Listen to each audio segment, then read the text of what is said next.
ರಾಜ್ಯಕ್ಕೆ ಮತ್ತೆ ನದಿ ನೀರು ಬಳಕೆಯ ವಿಚಾರದಲ್ಲಿ ಹಿನ್ನಡೆಯಾಗಿದೆ.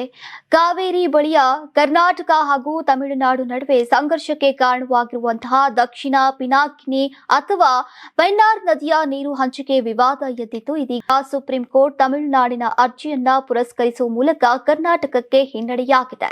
ಕರ್ನಾಟಕ ಹಾಗೂ ತಮಿಳುನಾಡು ನಡುವಿನ ದಕ್ಷಿಣ ಪಿನಾಕಿನಿ ನದಿ ನೀರು ಹಂಚಿಕೆ ವಿವಾದಗಳನ್ನ ಬಗೆಹರಿಸೋಕೆ ಜಲ ವಿವಾದ ನ್ಯಾಯಾಧಿಕರಣ ರಚಿಸುವಂತೆ ಕೋರಿ ತಮಿಳುನಾಡು ಸರ್ಕಾರ ಸಲ್ಲಿಸಿದಂತಹ ಅರ್ಜಿಯ ವಿಚಾರಣೆ ನಡೆಸಿದಂತಹ ಸುಪ್ರೀಂ ಕೋರ್ಟ್ ಇಂದು ತೀರ್ಪನ್ನ ನೀಡಿದೆ. ದಕ್ಷಿಣ ಪಿನಾಕಿನಿ ನದಿ ಕರ್ನಾಟಕದ ಚಿಕ್ಕಬಳ್ಳಾಪುರ ಜಿಲ್ಲೆಯ ನಂದಿ ಬೆಟ್ಟದಲ್ಲಿ ಹುಟ್ಟುತ್ತೆ.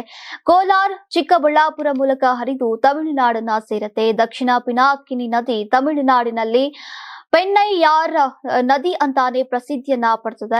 ನದಿ ಸುಮಾರು 500 ಕಿಲೋಮೀಟರ್ ಉದ್ದವಿದ್ದು ತಮಿಳುನಾಡಿನ ಕೃಷ್ಣಗಿರಿ, ಧರ್ಮಪುರಿ, ವೆಲ್ಲೂರು ಮತ್ತು ಕಾಂಚೀಪುರಂ ಜಿಲ್ಲೆಗಳ ಮೂಲಕ ಹರಿದು ಬಂಗಾಳ ಕೊಲ್ಲಿಗೆ ಸೇರುತ್ತೆ. ನದಿಯ ಉಗಮ ಕರ್ನಾಟಕದಲ್ಲಿದ್ರೂ ಕೂಡ ಹೆಚ್ಚಿನ ಭಾಗ ತಮಿಳುನಾಡಿನಲ್ಲಿ ಇರೋದ್ರಿಂದ ನೀರಿನ ಹಂಚಿಕೆ ವಿವಾದ ಉಂಟಾಗಿದೆ.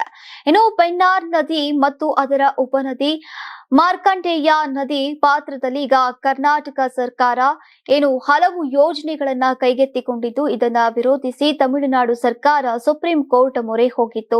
ತಮಿಳುನಾಡು ನಡಿಗೆ ಈಗ ಕರ್ನಾಟಕ ಆಕ್ಷೇಪವನ್ನ ವ್ಯಕ್ತಪಡಿಸಿದ್ದು, ಕರ್ನಾಟಕ ಜಲಾನಯನ ಪ್ರದೇಶದಲ್ಲಿ ಒಟ್ಟು 11.77 ಟಿಎಂಸಿ ನೀರಿನಲ್ಲಿ 9.77 ಟಿಎಂಸಿ ನೀರನ್ನ ಬಳಸೋಕೆ ಯೋಜಿಸಲಾಗಿದೆ. ಇದರಲ್ಲಿ 2 ಟಿಎಂಸಿ ಮತ್ತು ಹೆಚ್ಚುವರಿ ನೀರು ತಮಿಳುನಾಡಿಗೆ ಉಳಿದಿದೆ. ಇದು ತಮಿಳುನಾಡಿನ ಅವಶ್ಯಕತೆಗಳನ್ನ ಪೂರೈಸೋಕೆ ಸಾಕಾಗತ್ತೆ ಅಂತ ವಾದಿಸಿತ್ತು. ಆದ್ರೆ ಇದೀಗ ಕರ್ನಾಟಕದ ಯೋಜನೆಗಳಿಗೆ ಹಿನ್ನಡೆಯಾಗಿದ್ದು ತಾತ್ಕಾಲಿಕ ತಡೆ ಬೀಳಲಿದೆ. ನ್ಯಾಯಾಧಿಕರಣ ರಚನೆಯಾದ ಬಳಿಕ ಅದರ ತೀರ್ಮಾನದಂತೆ ಕರ್ನಾಟಕ ಯೋಜನೆಗಳನ್ನ ಕೈಗೆತ್ತಿಕೊಳ್ಳಬೇಕಿದೆ. ಅಂತಾರಾಷ್ಟ್ರೀಯ ವಾಣಿಜ್ಯ ಮೇಳ 2026 ಫೆಬ್ರವರಿ 6, 7, 8ರಂದು ಬೆಂಗಳೂರಿನ ಅರಮನೆ ಮೈದಾನದ ತ್ರಿಪುರವಾಸಿನಿಯಲ್ಲಿ ಆಯೋಜಿಸುತ್ತಿದೆ.